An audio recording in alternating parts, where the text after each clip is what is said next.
If you want to burn AEW to the ground, don't be surprised when I pull you into the fire.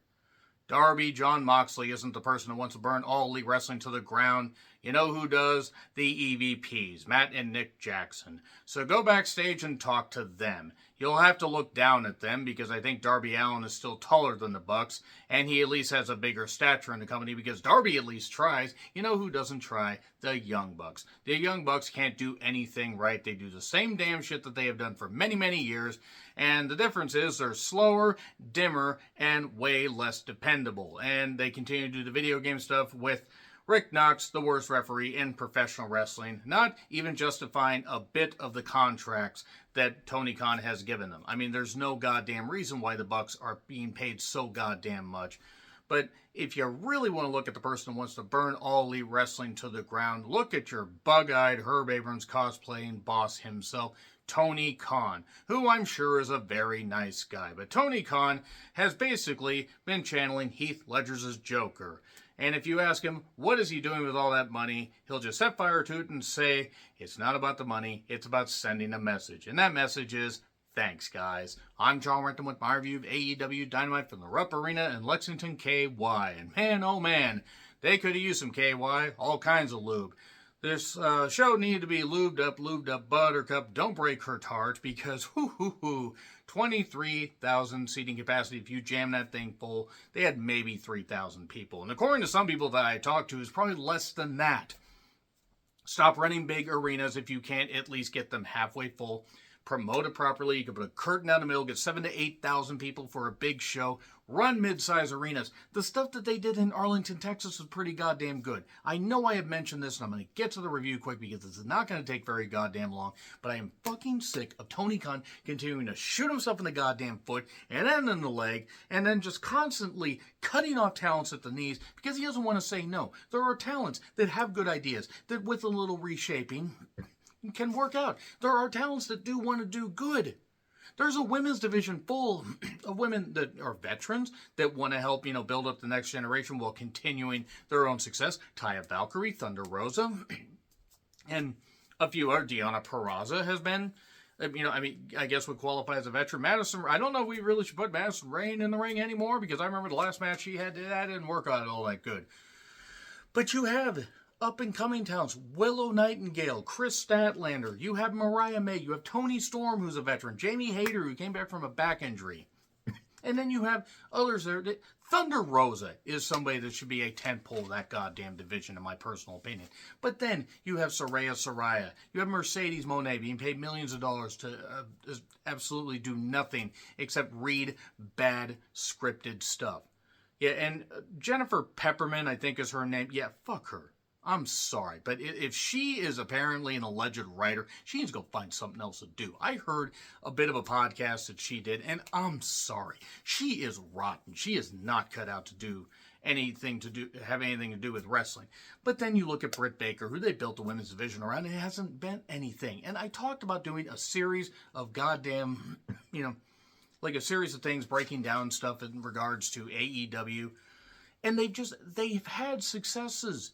And they will continue to have successes as long as Shad Khan wants to, keep helping Tony, and Tony just continues to make any kind of profit. 23,000 seating capacity, 3,000 people. I don't know how he's making money on this, even if he's getting a sweet deal on goddamn rent. And maybe they'll get an increased deal with Warner Bros. Discovery. I hope they do. More viable companies means that more wrestlers can get paid properly. Tony Khan is paying people very healthy. But here's something else to do. And this is something I'm going to actually close with. He needs to take a look at the various contracts that he signs. Long-term, medium-term, whatever it is. He needs to take a look at some of the ones that are coming up with lower-level talents that really have not contributed anything. They're just, collecting dollars. And there's nothing wrong with that. There are plenty of people that deserve to earn a living. I'm not saying they don't. Take a look at 25% of the contracts and say, okay, we're going to let these expire. We'll put you on a pay-per appearance thing if we're in your area and everything. But otherwise, go to the indies, go try to get a job at WWE, Impact, or the end. We'll recommend you. We'll recommend you for Japan, whatever it is.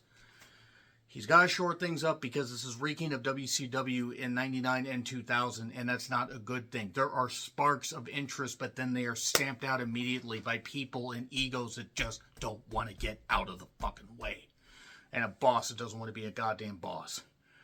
So let's just get to the goddamn review here. So, yeah, we had Right Said Mox, because somebody said that Mox and Claudio looked exactly like Right Said Fred standing there in the t-shirt, so they're Right Said Mox. And he talked about, Brian, you don't have the stomach for this. Yeah, I really didn't have the stomach to stomach a lot of these bad promos, but all the dramatic brong music, and this is from the pay-per-view. Brian's being carried out, talks about their mentor, William Regal. And now I know exactly why God put me here. I am the one true king of these lands. And he's doing all this weird script. And don't get me wrong, I praised Moxley before, but I'm kind of off the Moxley train. It's gotten to the point where he believes his own goddamn hype. And really, at this point, he's nearing 40. He is a big goddamn deal, but I cannot imagine he's got that much time. Marina Shafir, nobody knows her. So anyway, he says, today I choose war. Well, he's going to be... It's like, if they have Moxley, Right Said Mox, Shafir, and Pac against all the people in the crowd, it might be about even. Anyway, so... he gets in the trunk of the car, which is kind of funny. Darby skates in. That crowd looked, felt, and sounded small. And there were people I talked to that were there that had a great time. And I hope you did. And I'm going to go to Wrestle Dream. And I hope to have a great time. Because I've had a great time at every single show I've been at. But it's been diminishing returns. Up to 9,500 people for the first show. And then between Collision and Wrestle Dream, 9 months after, they barely had a combined 11,000. And they had 3,500 for the Dynamite in Everett. Just before Double or Nothing. And now Wrestle Dream's looking to maybe be 6,000 people at the most in a 21,000 seat arena. Shivani's in the ring. Here's the patriarchy. According to Nick Wayne, and I like Nick Wayne, don't get me wrong, but Christian Cage says, according to my son Nick Wayne, I have infinite aura. I don't know what that means. And I like Nick, don't get me wrong. They're trying to build up the whole thing with Kill, Lucha Switch, and Christian Cage. The most complete big man in the business. We have seen everything that we can see from the dinosaur masked individual. It's not that he doesn't have ability, but that time has passed. But he said to Brian, I'll beat your ass so bad that Bree's going to be the one that wishes she had CTE. And I like Christian, but, the stuff was good at first, and now it just feels like it's spinning its wheels, like none of it has evolved. Kip Sabian was in the crowd and left seemingly to go do something else. I don't know. Where is Penelope Ford? Because I know they were in, I believe they're still an item. I hope she's doing okay. Renee is with Will Ospreay, Don Callis, Kyle Fletcher, and Takeshita. Takeshita, who just is like, I left Japan to come do this, and it seemed like a great idea, and they're not using me properly. But, oh yeah, hey, Callis says, how about you team up with Fletcher? Well, I got a lot on my plate. Well, I did you a favor. You said you owe me a favor, so I'm calling in the favor. And Takeshita doesn't look happy. If Takeshita's contract is coming up soon, you know what? I hate to say it. Maybe Sean or, Hunter should give him a call. They can't do any worse with him. He's had some great stuff. He had a great match with Ospreay. He has flashes of brilliance. And then they don't do shit with him. Or they put him on Rampage or Collision. Nobody cares about those. And then the Scape Joke bus shows up. Jack Perry against Lio Rush for the TNT Championship. Are you out of your fucking mind? Tony, just admit that you book for idiots. I'm sorry, but at this goddamn point, I have watched wrestling since 1985. I have only been backstage to one wrestling show. I never claimed to know anything more than something from a fan's perspective. And I know that this match is a bad idea. Neither of these guys could get on most roller coasters because they don't meet the height requirements. Jack Perry will never work. He can't work. And this whole thing, he's been vilified. He got paid for how many months? He got to work in Japan, working with a bunch of people that are infinitely more talented than he could ever hope to be. But he's been vilified. He's still been employed. So it's not like he's necessarily, he's not, shaking a cup for change. And by the way, I'm not knocking anybody that has to beg for money. That is a terrible thing that anybody has to do that. But it's not like Jack Perry has been struggling mightily. There are people really struggling. He beat Lio Rush in 9 minutes. Yeah, you think that I'm going to offer analysis for this? Why is Marvez still there? Jack says some stuff and he can't talk for shit and he ain't shit. Recaps of Hangman and Swerve. And then Renee's with Hangman. And Hangman said he'd burn 1,000 houses down if they had anything to do with Swerve, and that he vows to take out anybody that got in his way. The Dark Order was there, Top Flight. Layla Gray, I don't know why in the world Layla Gray's with them. Whatever. It is what it is. But then Jeff Jarrett confronts him, and Jeff Jarrett tries to do something fired up. Like, my family's done promoting for 3 generations or whatever, and the person that you have to worry about, the person that, the darkness that drags you down, the one person you have to worry about is a person that you see in the mirror, or something to that effect. And then Hangman, him start brawling. And you're going to regret putting your hands on my wife, is something he said before that. And by the way, and then everybody else suddenly jumps in trying to stop this and everything, and everybody's just been standing there. Well, Tony Khan is paying how many people to just stand around? So anyway, we had Private Party and Commander come out there against a few jobbers, but then Right Said Mox jumps in, and Pac then cuts a promo. We are inevitable. This place is broken, and this isn't your company anymore. Jim's not gonna like this. I like that sign. He ain't the only one. And I can look at stuff from a fan's perspective at times, but then there are times I had to be overly critical.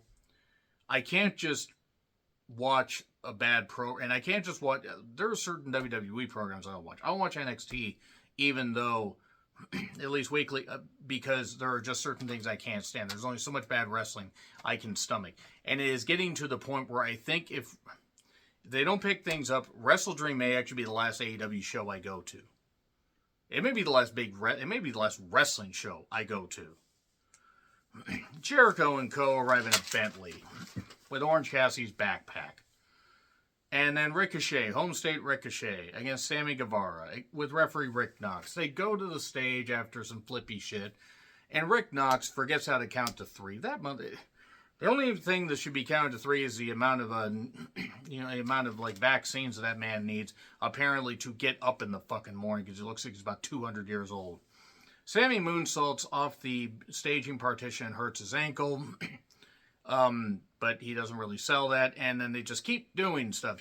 Ricochet later does a run up onto the barricade and does a senton to the floor that looked like he hurt himself more than anything. Good job there, sir. And then he won. He won with that weird sit-out Falcon Arrow thing. And then the Meat Mortos shows up, the son of Mantar, and Sammy runs him off. Statlander and Willow recaps. Let me just say, by the way, I appreciate the effort of those 2 women, but I stand by the fact that if you're going to include thumbtacks and light tubes in a match, it's bullshit. Regardless of what gender you are or aren't. There's no need for fucking light tubes in a goddamn wrestling match. Renee is with Okada. And they tease him and Takeshita, and then he says, "You won't be the Continental Champion." And then he comes back, bitch. They're trying to make it like Ron Simmons' Damn. Ron Simmons was a lot more over to American audiences than Okada. Also, Ron Simmons, by that point, when he was doing the Damn thing, was near the end of his career. Maybe Okada is too, because he's just collecting a paycheck, which I don't blame him. But this is. Maybe he wouldn't have been booked any worse in WWE. So then here's Darby. And Darby basically cuts to the chase and says, "Come out here, Mox." He does. He talks about how they both came for nothing. He looked for a hero. He looked for a hero at the end of the night. He's got to be strong. He's got to be tough. And he's got to love Nick Gage. He needs a hero. It's Jon Moxley. They face off in a high school gym. But then, there are not many people I consider family, but you betrayed your family. Mox says, "You're not going to understand why I'm doing this," all this stuff. I don't think Mox understands why he's doing this. "I want your title shot. You will never be champion. I want your shot. You have to face me at Grand Slam for it." Okay. And if you want to burn AEW to the ground, don't be surprised when I pull you into the fire.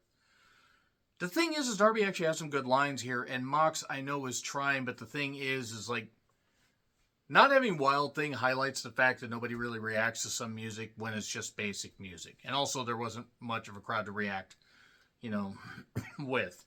Marvez is with Danielson. I ask again, why is Alex Marvez still there? He does not have the personality to be on TV.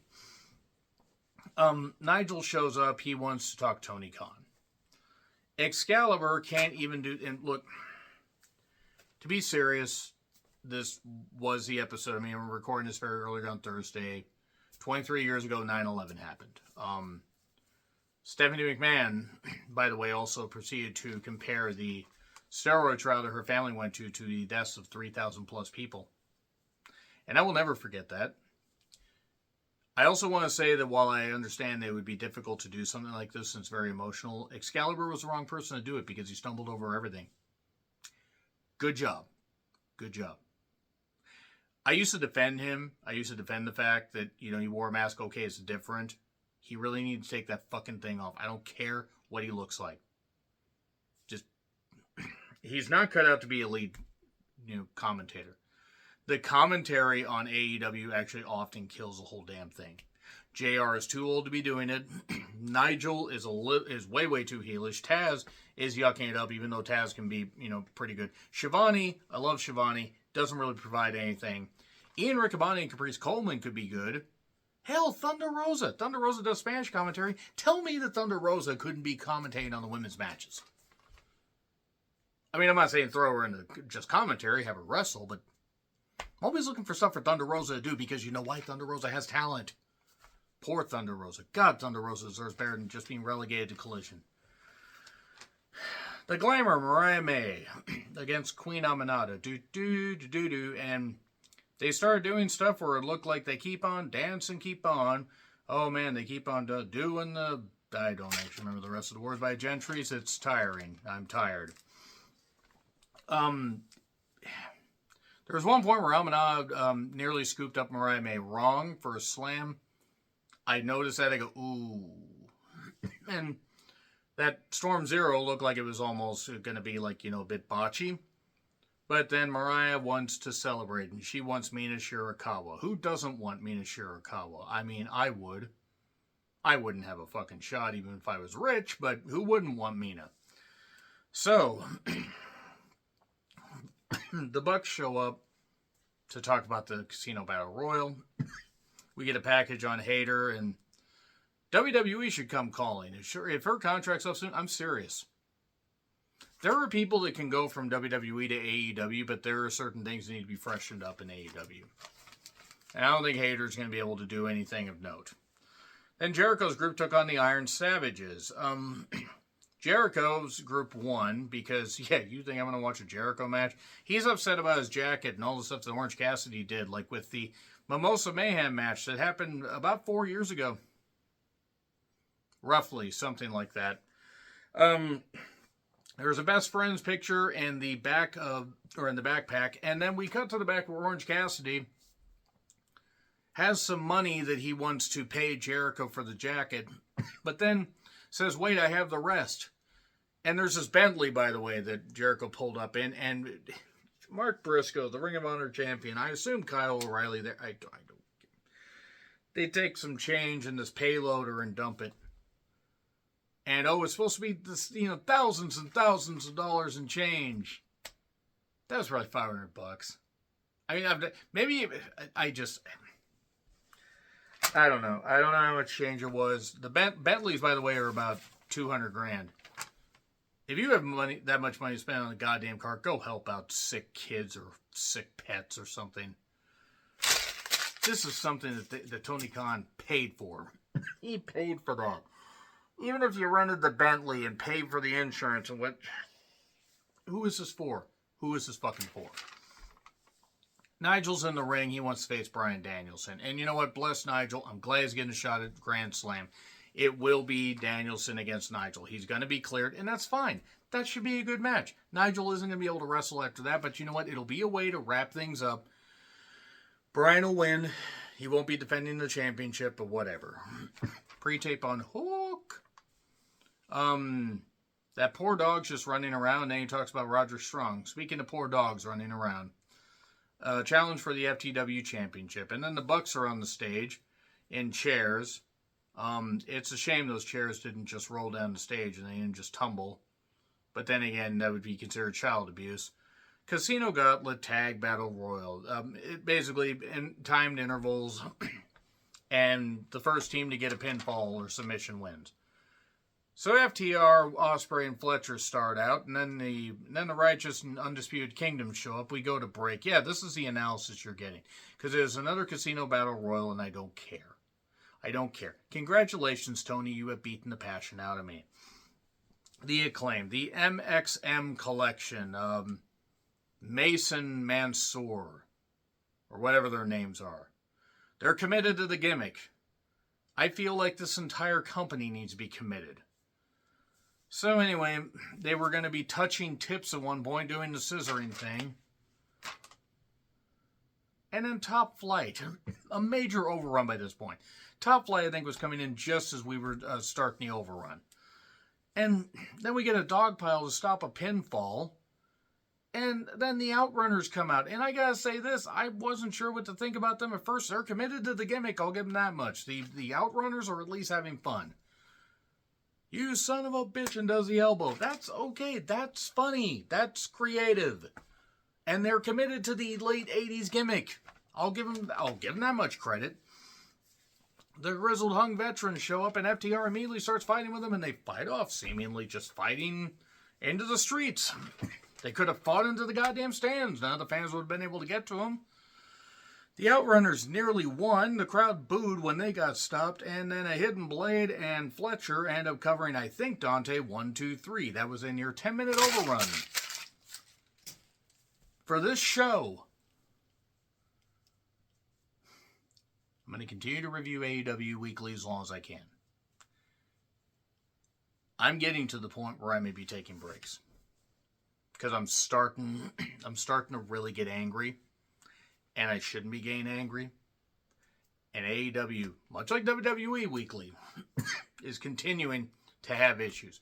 But one company is, at least giving a few segments that matter in front of a big crowd. And the other one over here is struggling to do anything except appeal to the sickos and the niche audience. And I'm somebody that supports AEW. I pay for every single pay-per-view. I have gone to multiple shows. And Wrestle Dream may be the last. Because Tony Khan has basically just beaten the passion out of me. Congratulations. This is a bad show. Agree, disagree, what I said, like, share, subscribe, Twitter handle in the description. I'm John Rutland. I'll see you soon.